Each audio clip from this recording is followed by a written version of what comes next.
ഹിജ്റ വർഷത്തിന്റെ ആദ്യ മാസത്തിലാണ് നമ്മളത് മുഹറം.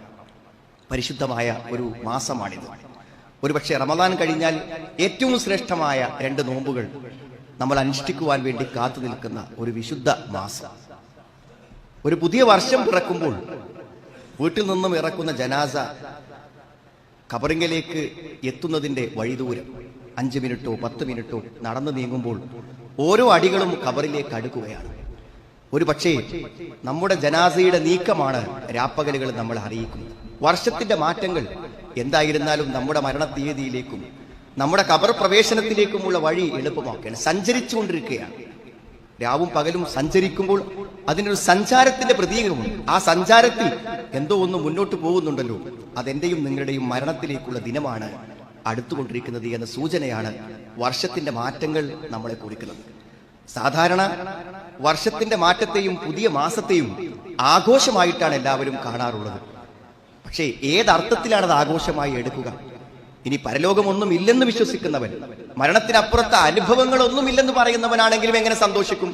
കാരണം ശരീരം ക്ഷയിക്കുകയാണ്, പുതിയ രോഗങ്ങൾക്ക് അടിമയാവുകയാണ്, ജീവിതത്തിൽ അവശനാവുകയാണ്, മറ്റുള്ളവരെ ആശ്രയിക്കേണ്ട സ്ഥിതിവിശേഷത്തിലേക്ക് ജീവിതം വാർദ്ധക്യത്തിലേക്ക് പരിവർത്തിക്കുകയാണ്. അതിപ്പോ സന്തോഷമുള്ള കാര്യമാണ്. 60 വയസ്സായവൻ 61 വയസ്സായി എന്ന് പറയുന്നത് സന്തോഷകരമായ ഒരു കാര്യമാണോ? ഇനി പരലോകത്തിൽ വിശ്വസിക്കുന്ന ഒരാളാണെങ്കിൽ എന്റെ പ്രവർത്തനങ്ങളുടെ വിചാരണയിലേക്ക് ഞാൻ പോയിക്കൊണ്ടിരിക്കുന്നു എന്നല്ലേ അതിന്റെ അർത്ഥം?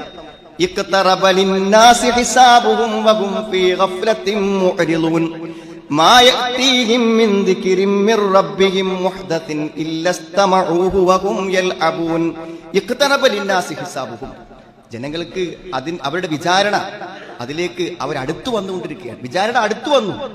ഓരോ നിമിഷവും നമ്മളെ ആ വിചാരണയിലേക്ക് അടുപ്പിച്ചുകൊണ്ടിരിക്കുകയാണ്. വഹും ഫീ ഗഫ്ലത്തിൻ മുഅ്രിദൂൻ, അവർ അശ്രദ്ധയിലായിക്കൊണ്ട് തിരിഞ്ഞു കളയുകയാണ്. നാം ഒരിക്കലും അത് ആളുകൾ ഉൾക്കൊള്ളുന്നില്ല. ഞാനൊരു വിചാരണയിലേക്കാണ് നടന്നു പോകുന്നത്, പരലോകത്തേക്കാണ് എത്തുന്നത്, സ്വർഗ നരകങ്ങളിലേക്കാണ് ഈ പോക്ക് എന്നെ അടുപ്പിക്കുന്നത് എന്ന് യഥാർത്ഥത്തിൽ അശ്രദ്ധയിലാണ് ആളുകൾ. പുതിയ എന്തെങ്കിലും ഉത്ബോധനങ്ങൾ അള്ളാഹു എപ്പോഴും ഓരോ ഉപദേശങ്ങൾ നമുക്ക് തന്നുകൊണ്ടിരിക്കും.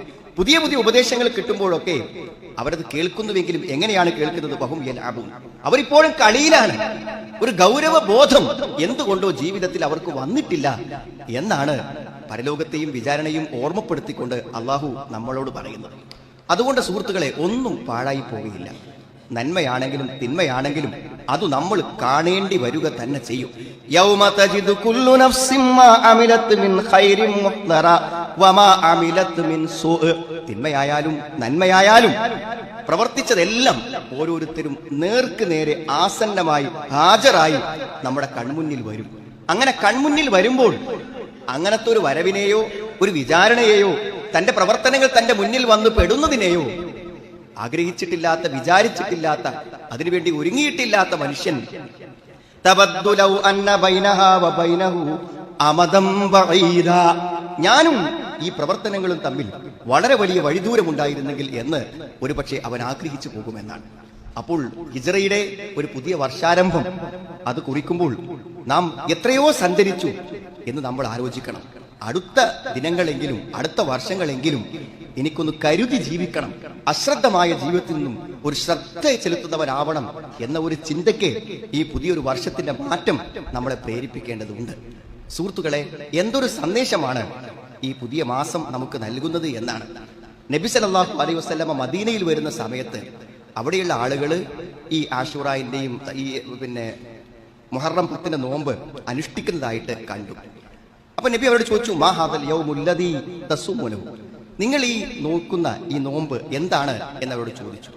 അപ്പൊ അവർ പറഞ്ഞു, ഹാദാ യൗമുൻ നജ്ജല്ലാഹു ഫീഹി മൂസ വഖൗമഹു, മൂസയെയും ജനതയെയും അള്ളാഹു രക്ഷപ്പെടുത്തിയ ദിവസമാകുന്നു ഇത്, അവിടെ ഫിർഔനെ നശിപ്പിച്ച ദിവസമാകുന്നു ഇത്.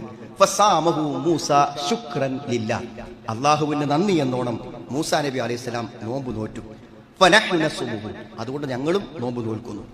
അപ്പൊ നബി സ്വല്ലല്ലാഹു അലൈഹി വസല്ലം പറഞ്ഞ മറുപടിയാണ്, നഹ്നു അഹഖു വ ഔല ബിമൂസ മിൻകും, മൂസയോട് നിങ്ങളെക്കാളും മൂസയോട് ബന്ധമുള്ളത് ഞങ്ങൾക്കാണ്. അതുകൊണ്ട് ഫസാമഹു വ അമറ ബിസിയാമിഹി, നബി സ്വല്ലല്ലാഹു അലൈഹി വസല്ലം നോമ്പ് നോൽക്കുകയും നോമ്പ് നോൽക്കാൻ കൽപ്പിക്കുകയും ചെയ്തു എന്നതാണ്. വളരെ വലിയ ഒരു യാഥാർത്ഥ്യമാണ്. വിശുദ്ധ ഖുർആനിൽ ഏറ്റവും അധികം പറഞ്ഞ സംഭവമാണ് മൂസാ നബി അലൈഹി സ്വലാമിന്റെയും ഫിർഔന്റെയും സംഭവം. ചിലപ്പോഴൊക്കെ അത് ഓർക്കാൻ ശ്രമിക്കുമ്പോൾ തീർച്ചയായും നമുക്ക് വലിയ ഗുണപാഠങ്ങൾ കിട്ടും. അതായത് പ്രതീക്ഷയില്ലാത്ത പല കാര്യങ്ങളിലും അള്ളാഹുവിന്റെ വാക്കുകളിൽ വിശ്വസിക്കുമ്പോഴുണ്ടാകുന്ന ആ മാനസികമായ ദൃഢതയാണ് അതിലുള്ളത്. കാരണം കടലിന്റെ ഭാഗത്തേക്കാണ് പോണത്. എവിടുന്ന് ഫിർഔൻ പിന്നാലെ കൂടുമ്പോൾ കടലിന്റെ ഭാഗത്തേക്കാണ് പോണത്. കടലിന്റെ ഭാഗത്തേക്ക് പോയാൽ കടൽ വരെയല്ലേ പോകാൻ പറ്റുള്ളൂ. പക്ഷെ അള്ളാഹുവിന്റെ കൽപ്പന ഉണ്ട്, അണ്ട് പോയിക്കോളും. അതുകൊണ്ട് അവിടെ കടലാണെന്നതോ രക്ഷപ്പെടാനുള്ള സാധ്യതകൾ കുറവാണെന്നതോ ആ പോക്കിന്റെ വീര്യം ചോർത്തിക്കളഞ്ഞില്ല. ഒരു രക്ഷയ്ക്ക് വേണ്ടി ഓടുമ്പോൾ ഒരിക്കലും അവിടെ രക്ഷയ്ക്ക് മാർഗങ്ങൾ ഉണ്ടാവില്ലെന്ന് ഒരിക്കലും വിശ്വസിച്ചില്ല. പക്ഷേ അവിടെ എത്തുമ്പോൾ വഴി കാണുന്നില്ല, കടലാണ് കാണുന്നത്. അപ്പൊ കടൽ കണ്ടപ്പോൾ മൂസാ നബി അലൈഹി സ്വലാമിന്റെ ഒപ്പമുള്ള ആളുകൾ പറഞ്ഞു, ഫലമ്മാ തറാഅൽ ജംആനി ഖാല അസ്ഹാബു മൂസാ ഇന്നാ ലമുദ്റകുൻ. പിന്നാലെ മറ്റുള്ള ആളുകൾ വന്നു ഫിറൗനും കൂട്ടരും ഒപ്പം എത്തിക്കഴിഞ്ഞപ്പോൾ അവർ മൂസാ നബിന്റെ ആളുകൾ പറഞ്ഞു, ഇന്നാ ലമുദ്റകുൻ, പിടിക്കപ്പെട്ട് കഴിഞ്ഞിരിക്കുന്നു, ഇനി രക്ഷല്ല, പിടിക്കപ്പെട്ട് കഴിഞ്ഞിരിക്കുന്നു എന്ന്. അപ്പോഴും അള്ളാഹുവിന്റെ വാഗ്ദത്തിൽ വിശ്വസിക്കുന്ന അള്ളാഹുവിന്റെ പ്രവാചകൻ മൂസ അലൈഹിസ്സലാം പറഞ്ഞ മറുപടി എന്താണ്? ഖാല കല്ലാ ഇന്ന മഅയ റബ്ബി സയഹ്ദീൻ. കല്ല, അങ്ങനെ വേണ്ട.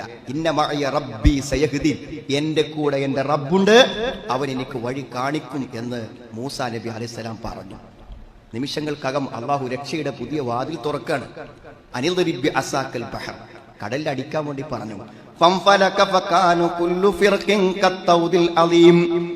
അങ്ങനെ കടലിലടിച്ചപ്പോൾ കടൽ രണ്ട് ഭാഗമായി തിരിഞ്ഞു.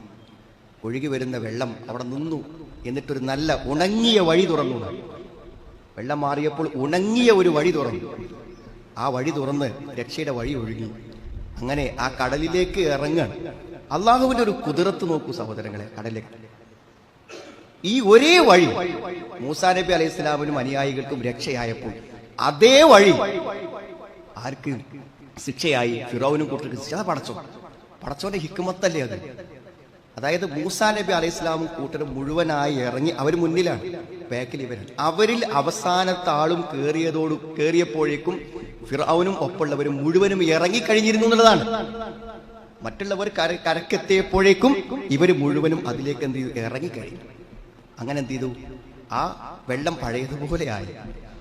ആ സമയത്താണ് ഫിർഔൻ പറയുന്നത്, ഖാല ആമൻതു അന്നഹു ലാ ഇലാഹ ഇല്ലല്ലദീ ആമനത് ബിഹി ബനൂ ഇസ്രായീൽ വ അന മിനൽ മുസ്ലിമീൻ. അഹങ്കാരത്തിന് എപ്പോഴാ ഒരു അവസാനം ഉണ്ടാകുക? അഹങ്കാരത്തിന് എപ്പോഴാ സുഹൃത്തുക്കളെ അവസാനം ഉണ്ടാകുക? തന്റെ അഹങ്കാരത്തിന് ഫലമില്ലെന്ന് മനസ്സിലാകുമ്പോൾ അതിനും ഒരു ഒടുക്കമുണ്ടാകുമല്ലോ. അതാണ് യഥാർത്ഥത്തിൽ സംഭവിച്ചത്. അവൻ പറഞ്ഞ വാക്ക്, ഞാൻ വിശ്വസിച്ചു. ആരിൽ വിശ്വസിച്ചു? ബനൂ ഇസ്രായേലുകാർ വിശ്വസിക്കുന്ന ഒരാളുണ്ടല്ലോ, അവനല്ലാതെ മറ്റാരാധ്യനില്ല. ആ അല്ലാഹുവിൽ ഞാൻ വിശ്വസിച്ചിരിക്കുന്നു. വഅന മിനൽ മുസ്ലിമീൻ, വഅന മിനൽ മുസ്ലിമീൻ, ഞാൻ മുസ്ലിങ്ങളിൽപ്പെട്ടവനാകുന്നു എന്നാണ്. അവിടെ അല്ലാഹു ചോദിക്കുന്ന ഒരു ചോദ്യമുണ്ട്, അൽ ആൻ, ഇപ്പോഴാണോ എന്നാണ്. വഖദ് അസൈത ഖബൽ വകുൻത മിനൽ മുഫ്സിദീൻ, ഇതുവരെ അനുസരണക്കേട് കാണിച്ചിട്ട് നീ ഇപ്പോഴാണോ വിശ്വാസിയാവുന്നത് എന്നാണ് അല്ലാഹുവിന്റെ ചോദ്യം. ഇപ്പോഴാണോ? ഒരു പ്രതിസന്ധി വരുമ്പോൾ വിളിച്ചാൽ പോരാ. പ്രതിസന്ധിക്ക് മുന്നേ തന്നെ എന്ത് ചെയ്യണം? അള്ളാഹുവിൽ വിശ്വാസവും ഈമാനും ഒക്കെ ഉള്ളവർക്ക് ആ സമയത്തൊരു സഹായവും ഒരു രക്ഷയും കിട്ടുകയുള്ളൂ എന്നാണ്. സുഹൃത്തുക്കളെ, ഇതെങ്ങനെ സംഭവിച്ചു? അതും കൂടെ നമ്മൾ മനസ്സിലാക്കണം. ഇതെങ്ങനെയാണ് സംഭവിച്ചത്? പ്രാർത്ഥനയാണ്. അതായത് മുന്നിൽ യാതൊരു പ്രതീക്ഷയും, ഇത്രയും ധിക്കാരിയായ അള്ളാഹുവിനോട് ഏറ്റവും അനുസരണക്കേട് കാണിക്കുന്ന ഒരു ഫറോവയുടെ കിരാതമായ ഭരണത്തിൽ നിന്ന് ബനൂ ഇസ്രായേലുകാരെ വംശനാശം സംഭവിപ്പിക്കുവാൻ വേണ്ടി ജനിക്കുന്ന കുഞ്ഞിനെ കൊല്ലാൻ ഉത്തരവ് പുറപ്പെടുവിച്ച ഒരു ഭീകരനായ ഒരു ഭരണാധികാരിയിൽ നിന്നും രക്ഷയുണ്ടാകുമോ എന്ന് അവിടെ മൂസാ നബി അലൈഹി സ്വലാമിന്റെ ഒരു പ്രാർത്ഥന അള്ളാഹു ഖുർആനിൽ നമുക്ക് പറഞ്ഞു തരികയാണ്. വഖാല മൂസ പ്രാർത്ഥിച്ചു. എന്താ മൂസാ നബി പ്രാർത്ഥിച്ചത്? റബ്ബനാ ഇന്നക ആതൈത ഫിർഔന വമലഅഹു സീനതൻ വഅംവാലൻ ഫിൽ ഹയാത്തിദ് ദുനിയ. റബ്ബേ, നീ നൽകിയിരിക്കുന്നു ഫിർഔനിനും അവന്റെ പ്രമാണിമാർക്കും അവന്റെ കൂടെയുള്ള പ്രമുഖന്മാർക്കും നീ നൽകി സീനതൻ വഅംവാലൻ ഫിൽ ഹയാത്തിദ് ദുനിയ, ഭൗതികമായ സൗകര്യങ്ങളും അലങ്കാരങ്ങളും ഒക്കെ നീ അവർക്ക് കൊടുത്തു. അതുകൊണ്ട് അവരെന്താണ് ചെയ്യുന്നത്? ലിയുദില്ലു അൻ സബീലിക, നിന്റെ വഴിയിൽ നിന്ന് ആളുകളെ എങ്ങനെ പഴപ്പിക്കാൻ പറ്റൂ, നിന്റെ ദീനിനെ എങ്ങനെ ഉപദ്രവിക്കാൻ പറ്റൂ, നിന്റെ ദീനിൽ വിശ്വസിച്ചവരെ എങ്ങനെ നശിപ്പിക്കാൻ പറ്റുമോ അതിനാണല്ലോ ഫിറഔൻ അവന്റെ അധികാരവും അവന്റെ പണമൊക്കെ ഉപയോഗിക്കുന്നത്. അതുകൊണ്ട് റബ്ബേ റബ്ബന തുമിസ് അലാ അംവാലിഹിം വഷ്തുദ് അലാ ഖുലൂബിഹിം ഫലാ യുഅ്മിനു ഹത്താ യറവുൽ അദാബൽ അലീം. റബ്ബന തുമിസ് അലാ അംവാലിഹിം, റബ്ബേ അവിടെ സമ്പത്ത് മുഴുവനും നീ നശിപ്പിച്ച് കളയണം. അവിടെ ഹൃദയങ്ങൾക്ക് നീ കാഠിന്യം കൊടുക്കണം. ഇനി എന്തെങ്കിലും ഒരു മനം മാറ്റം ഉണ്ടായി അവർ വിശ്വാസത്തിലേക്ക് തിരിച്ചു വരാത്ത വിധം അവിടെ മനസ്സുകൾക്ക് നീ ഉറപ്പ് കൊടുക്കണം. ഫലാ യുഅ്മിനു ഹത്താ യറവുൽ അദാബൽ അലീം, കഠിനമായ ശിക്ഷ കാണുന്നത് വരെ അവർ വിശ്വസിക്കുകയില്ല. ആ പ്രാർത്ഥനയാണ് സുഹൃത്തുക്കളെ നമ്മൾ കണ്ടത്. ആ പ്രാർത്ഥനയ്ക്ക് എങ്ങനെയാണ് അല്ലാഹു ഉത്തരം നൽകിയത്? ഫിർഔൻ വലിയൊരു വിജയത്തോടുകൂടെ പിന്നാലെ കൂടുന്നതാണ് കാണുന്നത്. പക്ഷേ ആ കൂടൽ മരണത്തിലേക്കുള്ള യാത്രയായിരുന്നു എന്ന് ആർക്കറിയാം?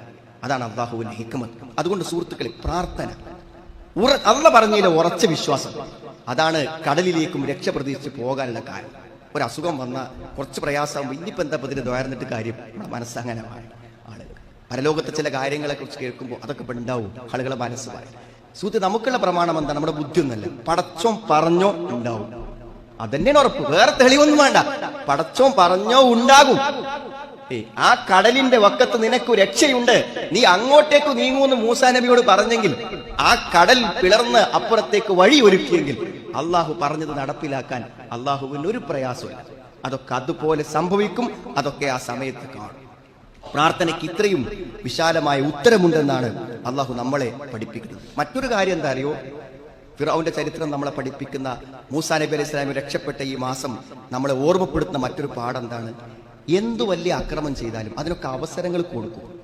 അല്ലെ, എത്ര കാലമാണ് മൂസാ നബി അലൈഹി സ്വലാമിനെയും ബനു ഇസ്രായേലിനെയും പീഡിപ്പിക്കാൻ ഫിർഔന് അള്ളാഹു സാവകാശം കൊടുത്തത്? അന്ന് കൊടുത്ത സമയം എത്ര സമയമാണ്? ഏറ്റവും അവസാനം നാട്ടിൽ നിന്ന് അവരെ മുഴുവനും വംശനാശം വരുത്തി ആട്ടി പുറത്താക്കാൻ വരെയുള്ള അവസരങ്ങളിലേക്ക് എന്ത് ചെയ്തു? കാര്യങ്ങൾ എത്തിച്ചേർന്നു. പക്ഷേ അള്ളാഹു പറയുന്നൊരു വാക്കുണ്ട്, ഇത് ഫിറൗന് മാത്രം ബാധകല്ല. എത്രയോ അവസരങ്ങൾ കിട്ടിയിട്ടും തന്റെ അക്രമ പ്രവർത്തനങ്ങളിൽ നിന്നും തിന്മകളിൽ നിന്നും ശിർക്കിൽ നിന്നും തിരിച്ചു വരാത്തവർക്ക് മുഴുവനുള്ള താക്കീത്. അക്രമികൾ പ്രവർത്തിക്കുന്നതിനെ കുറിച്ച് അള്ളാഹു അശ്രദ്ധനാണെന്നൊന്നും വിചാരിക്കരുത്. ഒന്നും പറ്റണില്ല വിചാരിച്ചിട്ട് പടച്ചോൻ ഇതൊന്നും കാണുന്നില്ല, ഇതൊന്നും കുഴപ്പമില്ല വിചാരിക്കരുത്. അതിനൊക്കെ അള്ളാഹു ഒരു സമയം വെച്ചിട്ട് ആ സമയം വരുമ്പോഴേ ഉണ്ടാവുള്ളൂ.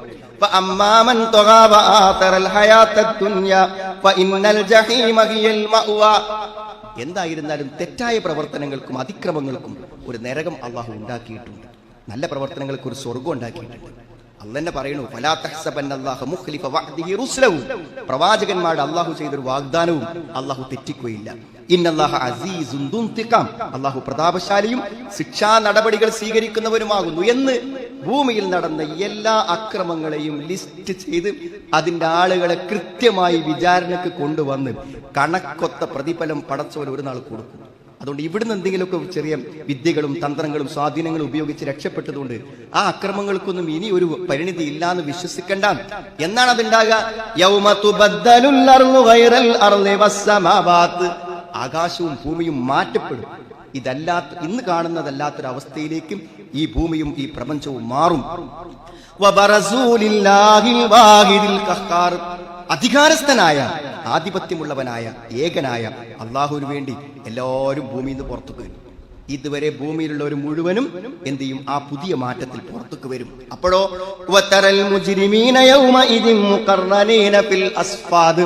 അന്ന് കുറ്റവാളികളെ നിനക്ക് കാണാം ചെങ്ങലകളിൽ പരസ്പരം കോർത്തു കെട്ടിയവരായി. എല്ലാവരെയും പാടെ ഒറ്റക്കൊറ്റക്കല്ല, എല്ലാവരെയും പാടെ ചേർത്ത് ചെങ്ങലകളിൽ കോർത്തു കെട്ടിയിട്ടുണ്ടായിരിക്കും.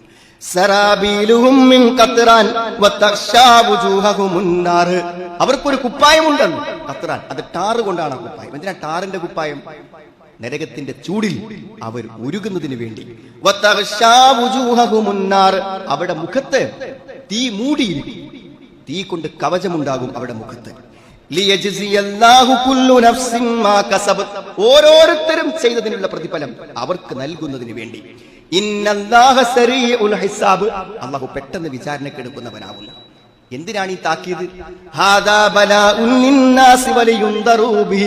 ഇത് ജനങ്ങൾക്കുള്ളൊരു മുന്നറിയിപ്പാണ്. ഇപ്പൊ എന്തെങ്കിലുമൊക്കെ ചെയ്താൽ അതിനൊന്നും ഇപ്പൊന്നും കാണുന്നില്ലെങ്കിൽ ഇനിയൊന്നും ഉണ്ടാവില്ല വിചാരിക്കരുത്. കാരണം ഈ ലോകം ഇങ്ങനെ നിൽക്കില്ല. ഇതിനൊരു മാറ്റം അല്ലാഹു വരുത്തുന്നത് ഈ ഭൂമിയിൽ ജീവിച്ച മുഴുവൻ ആളുകളെയും നന്മ തിന്മകളെ വിചാരണ ചെയ്യാൻ വേണ്ടിയാണ്. അതൊരു താക്കീതായി മനസ്സിലാക്കിക്കൊള്ളൂ എന്നാണ്. വലിയഅലമു അന്നമാ ഹുവ ഇലാഹും വാഹിദ് വലിയദ്ദക്കറ ഉലുൽ അൽബാബ്. അവൻ ഏകനായ ഒരു ആരാധ്യനാണെന്നും മനസ്സിലാക്കണം ബുദ്ധിയുള്ളവർ ചിന്തിക്കുന്നതിന് വേണ്ടി എന്നാണ് വിശുദ്ധ ഖുർആൻ പറയുന്നത്. അതുകൊണ്ട് സുഹൃത്തുക്കളെ, മഹത്തായ പാഠവും അതേപോലെ തന്നെ ജീവിതത്തിൽ വലിയ പ്രതീക്ഷയും വിശ്വാസികൾക്ക് വലിയ മനഃശക്തിയും നൽകുന്ന പാഠങ്ങളാണ് മൂസാ നബി അലൈഹി സ്വലാമിന്റെയും ഫിർഔന്റെയും ചരിത്രം. അതിന്റെ ഓർമ്മകളാണ് ഈ മുഹറത്തിൽ. എന്തിന് വർഷാവർഷങ്ങൾ അള്ളാഹു ഓർമ്മപ്പെടുത്തുന്നു? അള്ളാഹുവിന്റെ മഹത്തായ അനുഗ്രഹങ്ങളെ, പൂർവിക പ്രവാചകന്മാരുടെ ചരിത്രങ്ങളെ എല്ലാം നമ്മുടെ മനസ്സിലേക്ക് വരുന്നത് പുതിയ വഴിയും മനസ്സമാധാനവും മനഃശക്തിയും പ്രതീക്ഷയും നമുക്ക് നൽകുന്നതാണ്. അള്ളാഹു എല്ലാ ദുരന്തങ്ങളിൽ നിന്നും എല്ലാ പ്രയാസങ്ങളും നമ്മളെ കാത്തുരക്ഷിക്കുകയും നരകത്തിന്റെ ഭയാനകത്തിൽ അള്ളാഹു നമ്മെ എല്ലാവരെയും രക്ഷപ്പെടുത്തുകയും ചെയ്യുമാറാവും.